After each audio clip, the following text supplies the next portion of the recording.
বাইরে থেকে সাজানো গোছানো মনে হলেও এই আবাসিক ভবনগুলোর ভেতর এখন ছাই আর বর্বরতার চিহ্ন ছাড়া কিছুই নেই। জামায়াত শিবিরের দেয়া আগুনে তছনছ হয়ে গেছে পল্লী বিদ্যুৎ কর্মচারীদের তিলে তিলে গড়া সবকিছু। ঘরের আসবাবপত্র থেকে শুরু করে শিশুদের বই, খেলনা, সার্টিফিকেট সবই পুড়েছে আগুনে। বই এখন যে কিনে দেবো এরকম অবস্থা আমার নাই।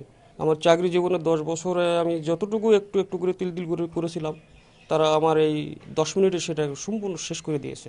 আগুন দেওয়ার আগে কোয়ার্টারে থাকা মানুষগুলোর টাকা, সোনা সহ বহনযোগ্য সবকিছু ছিনিয়ে নেয় হামলাকারী জামায়াত শিবির কর্মীরা। তাদের আগুনে পুড়েছে বাসিন্দাদের পবিত্র কোরআন শরীফ, জায়নামাজ, ধর্মীয় গ্রন্থ। 10 টাকায় পকেটে ছিল, 10 টাকায় বেরিয়েছিল। জামা কাপড় যা ছিল সব পুড়ে গেছে।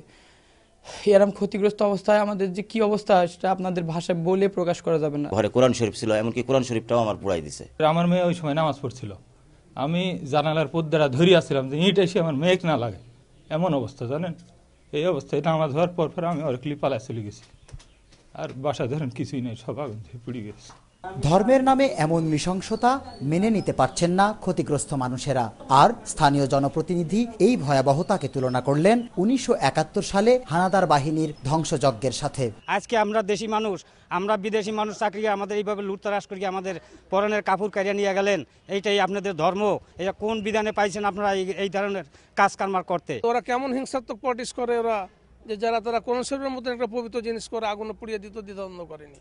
ঘটনার পর থেকেই আবাসিক এলাকার 35টি পরিবারের নারী শিশুদের নিরাপদ স্থানে রেখে এই ধ্বংসস্তূপেই দুঃসহ দিনরাত কাটাচ্ছেন পরিবারের পুরুষ সদস্যরা।